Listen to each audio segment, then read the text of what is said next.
Focus to Sudan, which is battling multiple crises, armed conflict and ethnic violence have displaced millions.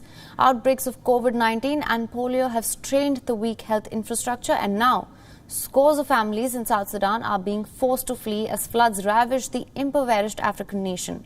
Our next report has more.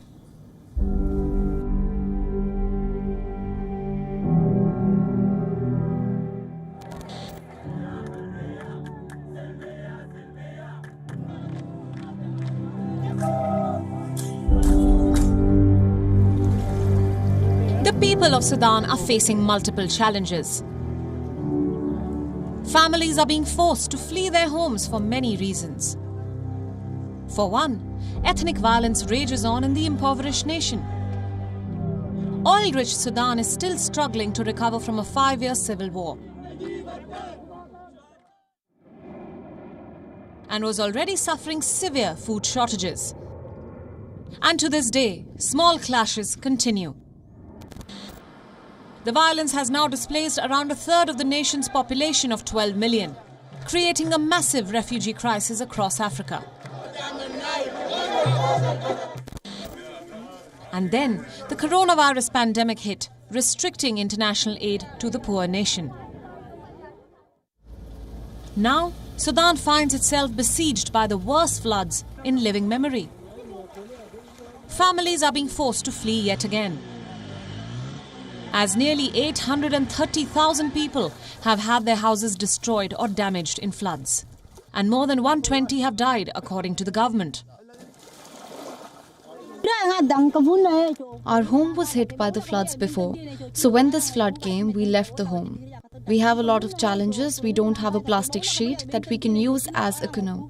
We were displaced by the fighting and we fled, but we came back. Scientists say that the unusual rains can be attributed to cyclical weather patterns, which have been exacerbated by climate change. While the country usually experiences heavy annual rain from June to October, but officials have recorded the highest water levels on the Blue Nile this year, since records began more than a century ago.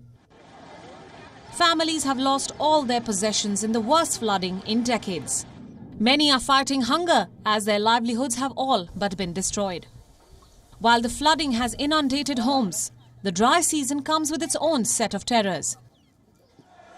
Violence and fighting continues across South Sudan, leaving communities to fend for themselves as international aid got cut off during the pandemic as well as during the floods. And other infections are putting pressure on an already strained healthcare system. Huge rates of malaria positivity, which we're treating at clinics and at a mobile clinic. We're also seeing measles, a rise or a spike in measles cases here. We're also very concerned about food insecurity. 12 months of displacement has led to a lack or food shortage in the area. The Sudanese are facing unprecedented challenges as coronavirus and other infections surge across the country. Violence and cyclical flooding continue to displace millions. Bureau Report, WION World is One.